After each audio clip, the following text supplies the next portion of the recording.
Welcome. Today we're telling the story of Medusa. Not the monster you've heard about in movies and books. The real story. The one that starts long before the snakes, the stone, and the severed head. Most people know Medusa as a monster. Snake hair, a deadly gaze that turns men to stone, a head on a shield. But that's not where her story begins. It begins with beauty.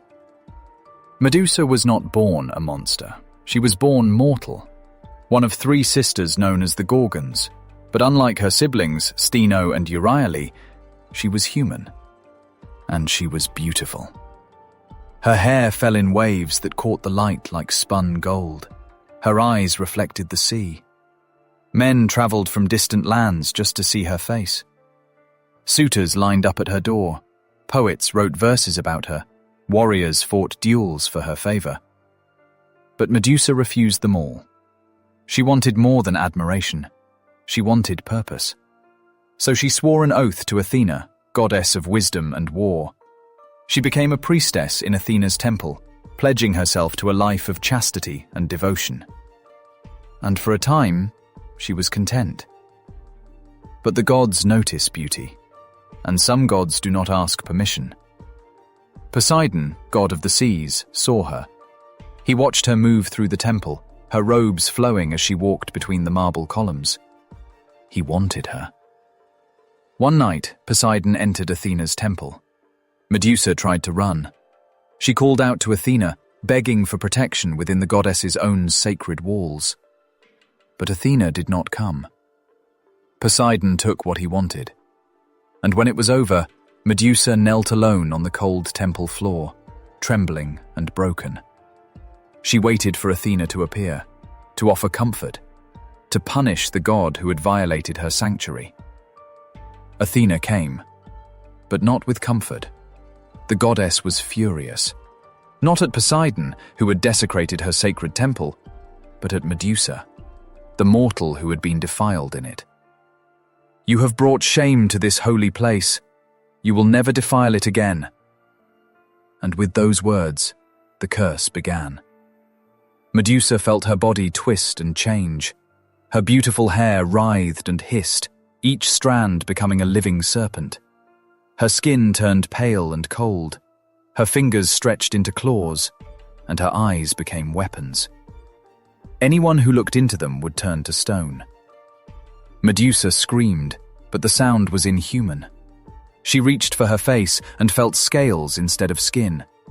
She saw her reflection in the temple's polished marble. She had become a monster. Athena banished her to a cave at the edge of the world, a dark, cold place where no one would find her. But people came anyway, warriors seeking glory, heroes testing their courage. They came to kill the monster and claim her head as a trophy. And one by one, they turned to stone. The cave filled with statues, frozen men with expressions of horror, their eyes locked forever on the creature they had come to destroy. Medusa lived among them, surrounded by the proof of what she had become. She did not want to kill them, but she could not stop. Years passed. Medusa lost count. She lived in darkness, alone except for the serpents in her hair and the stone men who would never leave. Until Perseus came. He was young, desperate, sent by King Polydectes, who wanted him dead and gave him an impossible task to ensure he would never return. "Bring back the head of Medusa, or do not return at all." But Perseus had help. The gods favored him. Athena herself gave him a polished shield, bright as a mirror. Hermes gave him winged sandals and a sword sharp enough to cut through anything. Perseus did not look at Medusa directly. He watched her reflection in the shield as he crept through the cave of statues. He saw her sitting alone, her serpent hair coiled around her shoulders, her head bowed. She was weeping. But Perseus did not hesitate. He was a hero. and heroes do not spare monsters. He moved behind her, raised the sword, and in one swift motion severed her head from her body. Medusa's blood spilled across the stone floor, and from that blood, 2 creatures were born.